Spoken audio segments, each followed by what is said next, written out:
Sarah Cahill, you are a pianist. You're coming here to Detroit, also to Bowling Green, and you have a really interesting program which I want to talk about. It's called The Future is Female. First of all, I want to put out there that you're appearing Friday, March 22nd. Two performances, right? Or are they part of the same performance? There's a 7 o'clock and an 8:30 p.m. show. Right. They're two separate programs. Okay. So that if people do want to stay, they can hear a lot of different music. They can run out and grab a snack and come back. Exactly. For the second half. Just a privilege to be playing in the Rivera Court with Diego Rivera's murals. It's beautiful. It's a beautiful space. That is at the Detroit Institute of Arts. And then you're coming to Bowling Green for the Music at the Forefront series. That's happening Monday, March 25th at 8 o'clock. Have you been there for the New Music Festival? I've never been there, and I've always wanted to go, and I've heard so much about it, and, great programs and a lot of composers and musicians I admire, and I've admired Kurt Doles' work for many, many years. Yeah. So I'm really excited to be coming to both places. Kurt Doles, the director of the Mid-American Center for Contemporary Music. Little shout out to Kurt. Yes. I'm sure he's listening. So that's happening Monday at 8 o'clock p.m., March 25th at BGSU. This is going to be in the Moore Musical Arts Center. I believe they are in Bryan Recital Hall, which is in fairly intimate space. So let's talk about the program that you're doing. It's called The Future is Female. This is I guess you could say, a hot button topic, the idea of women composers and promoting women composers and performers, and you certainly have a vested interest in that. I wonder if you can give us an introduction to the program. Yeah, it is. I'm glad you say hot button topic, because I've always been sort of a little ambivalent about all women composer programs and putting composers together just based on gender. I'm sorry about the barking dog. But I think at the same time, I think it is useful and valuable to highlight these. I mean, it's all about the music, right? Mm-hmm. So it's the music itself that is important and needs to be heard. And I felt, partly for my own education, because like every other musician, I grew up with the canon of great, great music by white male composers.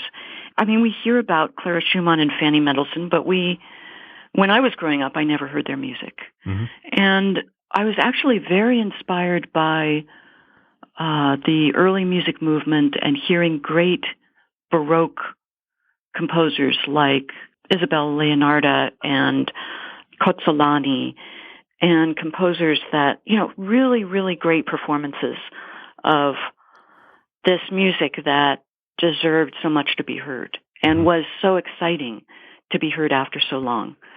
And so I felt the need to learn lots of music by women around the world, because I also have played mainly American music, and I've also always worked with women composers. Like, I love working with Pauline Oliveras and Anea Lockwood and Julia Wolf and lots of composers who are women, but not in a global perspective. So Vitislava Koprolova from Czechoslovakia, or to hear Teresa Carreño from Venezuela and the music that she wrote at age 15, which is extraordinary. And every page makes you just sort of, just like go, oh, this is amazing. And what is she going to do next? So I really love this music. And I wanted to focus on music by women. And again, I am ambivalent in a way. And it's sort of the whole idea of the Year of the Woman, or here, let's look at, 10 great women writers and all those lists that are popping up. It's one thing to come up with the idea, I'm going to do a program of music by female composers. A lot of people do that. But you mentioned global, and you mentioned a couple of the names here, which I'm going to let you pronounce them all, by the way. Um, they, you're really taking a deep dive. You're really going above and beyond what I've seen anybody do before with this sort of Thank you. program. And Thank you. so many different pieces here that I've never heard before, and composers that I've never heard of. And I pride myself on being aware of Mm. a lot of composers. So you're introducing a lot of things here. And certainly a lot of the people that will be in the audience will not have heard this music before. Can you give us a sense of how you put this program together, where you found the music? Did you commission any of Yeah. these works, or are they all found pieces for you? Yeah. So one piece which will be on both programs is by a young Bay Area composer, Teresa Wong. Mm-hmm. And she wrote, inspired by Nina Simone's song Images. Her piece is called She Dances Naked Under Palm Trees. And very, very beautiful song. And she's written a really wonderful piece, and I feel privileged to premiere it. Zebukle Martinetier is a Lithuanian composer and also young. I think she's in her early 30s. And she's a composer whose name I had encountered, and I ordered her score online. It's always good to pay for scores rather than get them for free. But then she wrote to me and she said, this is going to be a premiere because she wrote it in 2009, this piece called Heights and Depths of Love. And she wrote it for a pianist who then, I guess, stopped playing. So it was never premiered. So that's really great. And I'm going to play that both at the Detroit Institute of Arts and Bowling Green, because it's a relatively new piece, 2009, but it's very appealing and immediately engaging and I guess the word would be accessible to audiences. So, and then Frangis Alizadeh, a composer from Azerbaijan, and she puts beaded necklaces on the strings to evoke the sound of the tar, a string instrument from Azerbaijan. I wanted to not just look to Europe, which is easy to do. Of course, when you go outside of the United States, it's easy to say, well, who's in France and Germany? But really to look beyond and, what composers are in Latin America, who's in China, who's in Africa, because I think we certainly need to think that way these days. Well, and I think that it's certainly an enticing idea to know that you're going to go into a program and hear all of these different influences by composers who were writing, over a span of centuries. You really have a huge swath of composers here. Yeah. And with female composers, you have some of the usual suspects. You mentioned a couple of them. But you also have these people that we're being introduced to. And it sounds like a really interesting program. I'm curious, do you do you talk about the pieces at all, or do you just perform them? How do you conduct a recital? I love to talk about the pieces. I don't think there would be program notes, so I love talking about them. And in some cases, I have information from the composer herself. So I've worked a lot with Anea Lockwood, and I'm playing a piece of hers called Ear-Walking Woman, which is really an exploration of the piano and uses things like mallets made with super balls and Tibetan bell bowl on the strings and various implements, cedar moss balls and things. So that's a beautiful piece. That's unusual sounds, Ear-Walking Woman. And so I'll talk about what she's told me directly about the piece and how she thought of it. And then there are some great stories like Hélène de Montgerol, who lived from 1764 to 1836. And she's not very well known. And she wrote this fantastic sonata. And I don't know if the story is true, but there's a story that she saved herself from being guillotined in the French Revolution by breaking into variations on the Marseillaise. So, I don't know Wow. if that's true, but I mean, there's so many great stories. Yeah, and Birds at Dawn by Fannie Charles Dillon. She was John Cage's high school teacher here in California, and she notates bird songs. So the piece begins with a page of the specific bird songs that she's heard, and then she puts it all together. And this was 1911, I think, which is actually, 1919, but I think it's still before Olivier Messiaen did it, notated bird songs in his piano pieces. And it's great. And then when you look up a recording online, you think, well, has this been recorded? You know who recorded it is the great pianist Joseph Hoffman. So anyway, things like that. There are a lot of great stories. I'm talking with pianist Sarah Cahill, who is coming to Detroit on March 22nd. She's doing 2 shows there at the Detroit Institute of Arts at 7 o'clock p.m. and 8:30 p.m. Also at Bowling Green State University for Music at the Forefront. That's Monday, March 25th at 8 o'clock p.m. And Sarah, I just want to give listeners who may not be familiar with you a sense of who you are, and what you do. I mean, you know, the New York Times has called you an intrepid illuminator of the classical avant-garde, and you have all these wonderful things to your credit. Looking at your website, it says, you know, you're a pianist, writer, and producer. But I think it goes much deeper than that, really. You've done writing, you've been teaching, you've been a music critic, you've commissioned over 60, works, you've released over 20 albums. You are really vested in promoting music by modern composers. And I guess maybe the first question is, where does that come from? How did you get this interest in new music?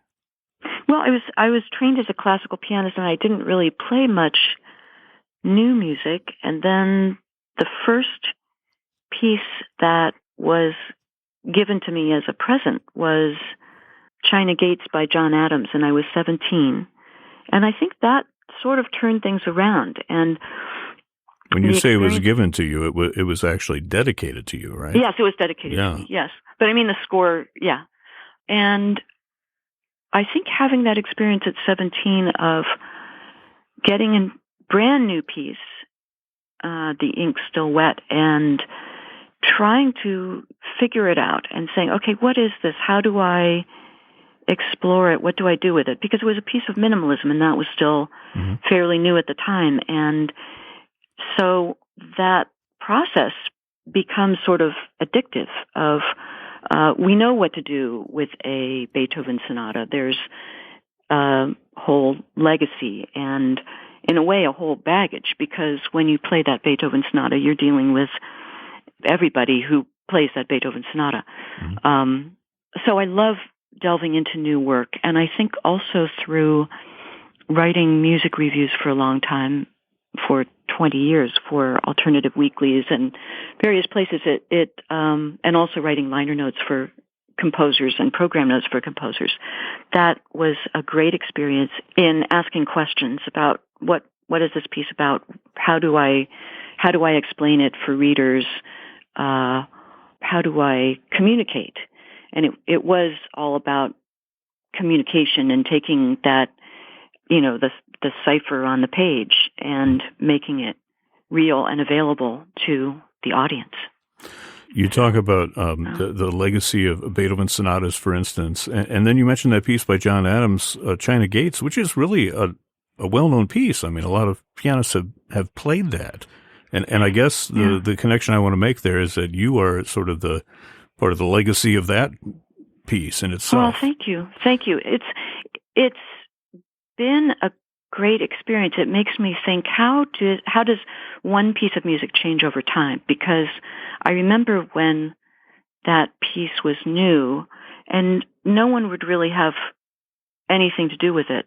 And I played it for competitions where it was the 20th century piece that was required. And it was just, everybody turned up their nose at that piece. And no one could really figure it out. And then it started to be played and recorded, and Ursula Oppens recorded it, and Christopher O'Reilly, and various pianists. And then I remember when Vadim Kolodenko, I think, opened his set at the Van Cliburn competition with that piece.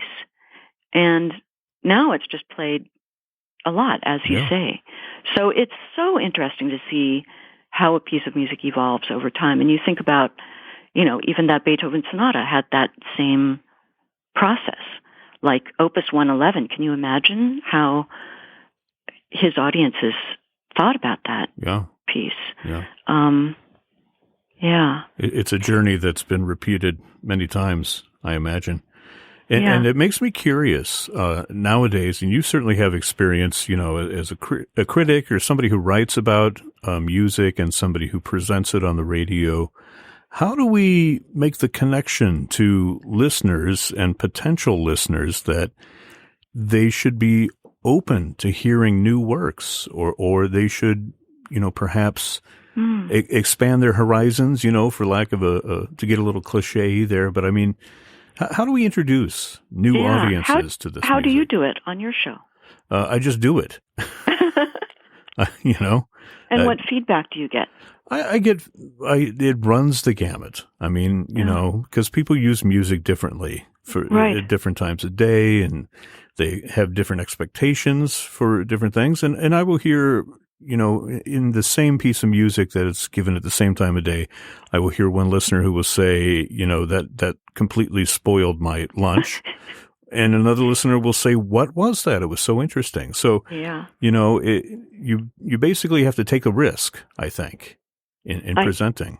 Yes, I think that's true, and probably talking about it helps as well. But there's one listener on my radio show who is a Czech man, and he's blind and low income, and he just craves adventurous music. So he won't like the safe classical music. But if I play something brand new that's sort of a little difficult, then he always calls up with great enthusiasm. So you never know. So, well, it becomes a process, I think, of learning how to listen, and people that are interested in investing that kind of energy and listening to something, and sort of, you reach a critical mass at a certain point, and you become aware of what the music is doing, and you hear something completely differently, a few years down the road from when you first heard it.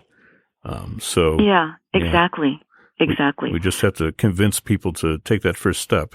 Right. My father, when he was in the Army, heard the Berg Violin Concerto on a recording, and he didn't like it, and a friend said, "Listen to this every day for, I don't know if it was a week or 2 weeks, and it'll be your favorite piece." And then it was. Yeah.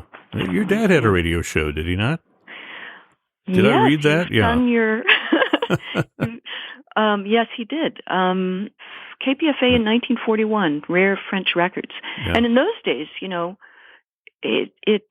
didn't have everything on YouTube. So when there was a new recording of Stravinsky conducting Symphony of Psalms or something, one person would get that record and then invite everyone else to come and sit around the record player and listen to it. And it was just really exciting.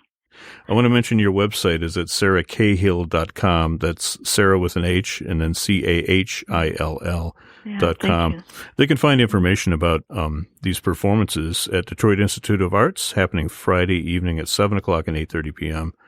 Also at Bowling Green State University on March 25th. That's this Monday at 8 o'clock p.m. Yeah. And the Bowling Green program will have more recent music and maybe, more new music, because I think audiences there are more used to a newer program. So that will be a Northern Irish composer, Deirdre Gribbin, and Hannah Kendall, who's a young Black British composer, and Tanya Leon from Afro-Cuban composer. Yeah. So yeah, that's great. I like that you're tailoring the program for your audience. Well, thank you.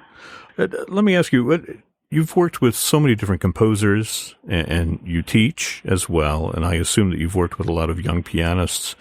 What piece of advice do you think is valuable, both for young composers and for people who want to perform music by living composers? I would say not to discount anything.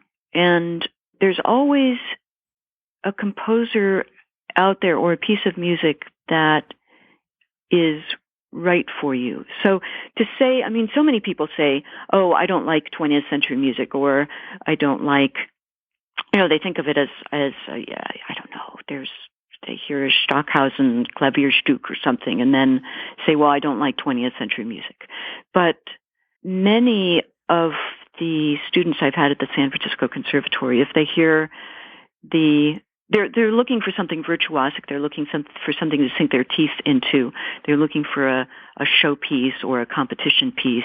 And so if they hear the Ligeti etudes, that they get very excited about that. People love Frederick Rzewski, The People United Will Never Be Defeated. That's such a great piece. And that's a piece that really encapsulates so much of the history of music. There's classical music, there's Baroque, there's Romantic. I mean, everything is in that piece. And every technique and device known to the history of the piano. So I think my advice would be it just takes some searching, and you have to have curiosity and do research, like you obviously do, and keep looking. Yeah. Pianist Sarah Cahill is coming to Detroit Institute of the Arts, also to Bowling Green State University, bringing her program, The Future is Female, featuring music by women from around the world. It's happening Friday evening, that's March 22nd at 7 o'clock, also at 8:30 p.m. in the Rivera Court of Detroit Institute of the Arts, and at Bowling Green State University in the Moore Musical Arts Center. That's Bryan Recital Hall, Monday evening, March 25th at 8 o'clock p.m. You can find more information on both of these concerts and the project in general at Sarah's website, Sarah, with an H, Cahill, CAHILL.com. Sarah Cahill, thank you for joining us by phone out there in sunny California, and we look forward to having you here in our area. Thank you so much. It's wonderful to talk with you.